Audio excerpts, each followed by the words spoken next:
Assalamualaikum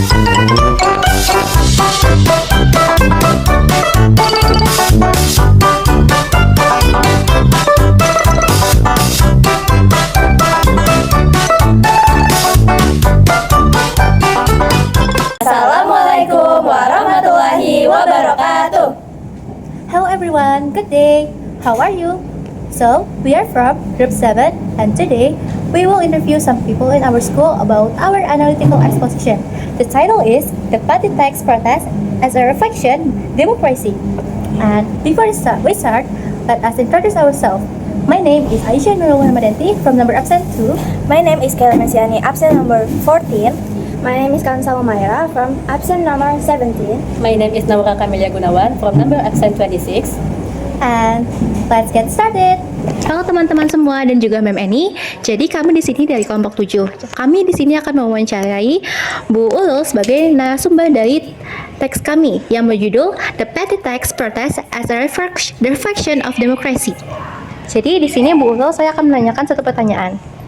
Jadi bagaimana sih pendapat Ibu terhadap aksi protes yang terjadi di Pati? Dan menurut Ibu apakah itu cara yang efektif buat menyampaikan aspirasi? Ya, baik, Ibu akan coba menjawab. Jadi yang kejadian demo di Pati itu kalau dibilang efektif tidak efektif, mungkin itu adalah suatu sudah termasuk inspirasi rakyat yang tadinya tidak diterima. Jadi harusnya efektifnya itu menurut pendapat Ibu, semua kalangan yang ikut di dalam hal perpajakan itu harusnya itu diajak berdiskusi dulu, terus nanti akan tahu kesepakatannya seperti apa untuk mencapai hal yang baik. Jadi tidak memancing keamarahan, tidak memancing ketidakadilan, jadi semuanya bisa seimbang. Karena kita kan sebenarnya negara demokrasi ya, jadi harusnya itu kita suara rakyat itu harus didengar supaya tidak terjadi demo. Nah, itu pendapat Ibu. Terima kasih.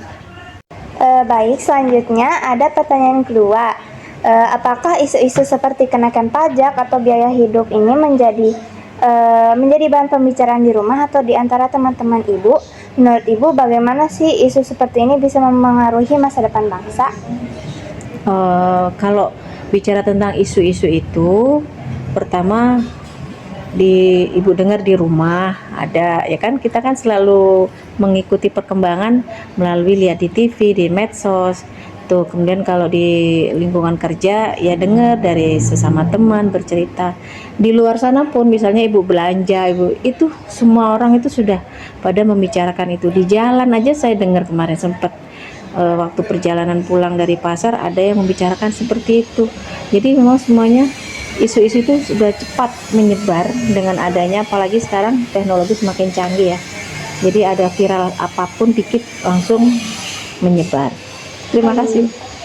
Pertanyaan selanjutnya Ibu, apa harapan Ibu kepada pemerintah dalam membuat dan mengkomunikasikan kebijakan, terutama yang menyangkut masa depan generasi muda, agar bisa didengar dan dipahami oleh generasi penerus bangsa?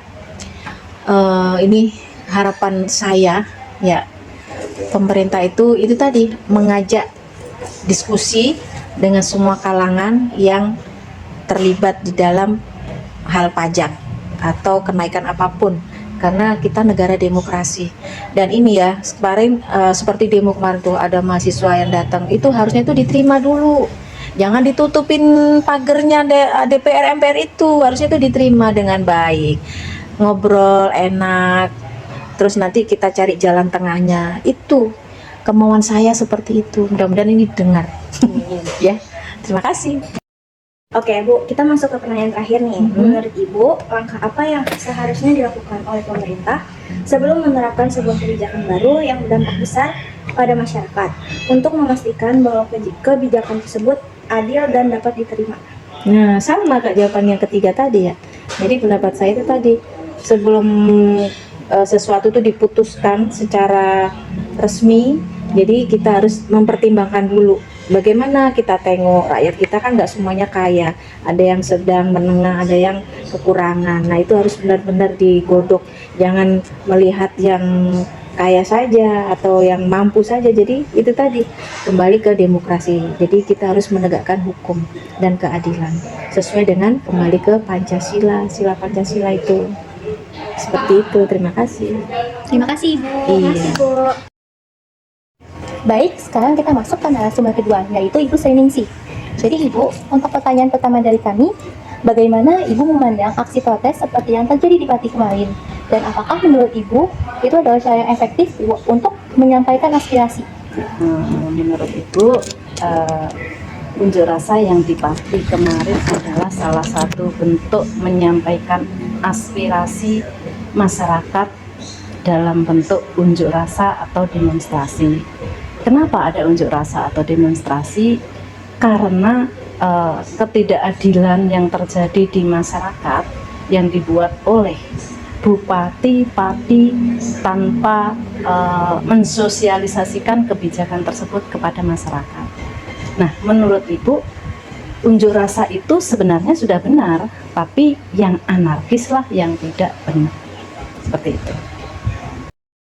Baik, pertanyaan selanjutnya, apakah isu-isu seperti kenaikan pajak atau biaya hidup ini menjadi bahan pembicaraan di rumah atau di antara teman-teman Ibu? Dan menurut Ibu, bagaimana isu seperti ini bisa memengaruhi masa depan bangsa? Oke, Ibu mencoba menjawab ya. Isu-isu kenaikan pajak itu otomatis akan menjadi pembicaraan dimanapun, entah di sekolah, entah di lingkungan rumah, entah di dalam keluarga itu sendiri. Kenapa menjadi pembicaraan? Pajak itu kan memang pajak itu harus ada ya. Tapi kalau dinaikkan berapa kali lipat kemarin 250%, itu kan sangat memberatkan. Nah, untuk masyarakat yang penghasilannya kurang atau belum stabil, itu otomatis keberatan seperti itu. Baik, pertanyaan selanjutnya Bu, apa harapan Ibu kepada pemerintah dalam membuat dan mengkomunikasikan kebijakan, terutama yang menyangkut masa depan generasi muda, agar lebih bisa didengar dan dipahami oleh generasi penerus bangsa? Oke, jawab ya. Harapan Ibu terutama kepada pemerintah terlebih dahulu ya. Pemerintah itu apabila akan mengeluarkan kebijakan, harusnya mensosialisasikan kepada masyarakat.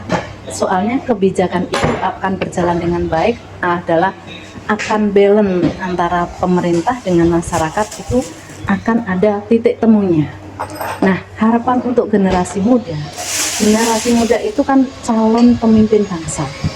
Calon pemimpin bangsa itu harus bisa, satu, menyampaikan aspirasi dengan baik, karena aspirasi yang disampaikan itu tentunya ada dasar hukumnya, ya kan?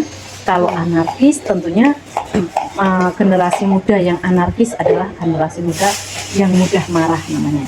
Jadi tidak baik untuk masa depan generasi muda itu sendiri. Maka kalau menyampaikan pendapat harus dengan baik dan sesuai dengan undang-undang yang berlaku. Undang-undang nomor berapa? Undang-undang nomor 9 tahun 1998. Oke Ibu, kita lanjut ke pertanyaan terakhir, itu menurut Ibu, langkah apa yang seharusnya dilakukan oleh pemerintah sebelum menerapkan sebuah kebijakan baru yang berdampak besar pada masyarakat untuk memastikan bahwa kebijakan tersebut adil dan dapat diterima oleh masyarakat? Oke, seperti tadi ya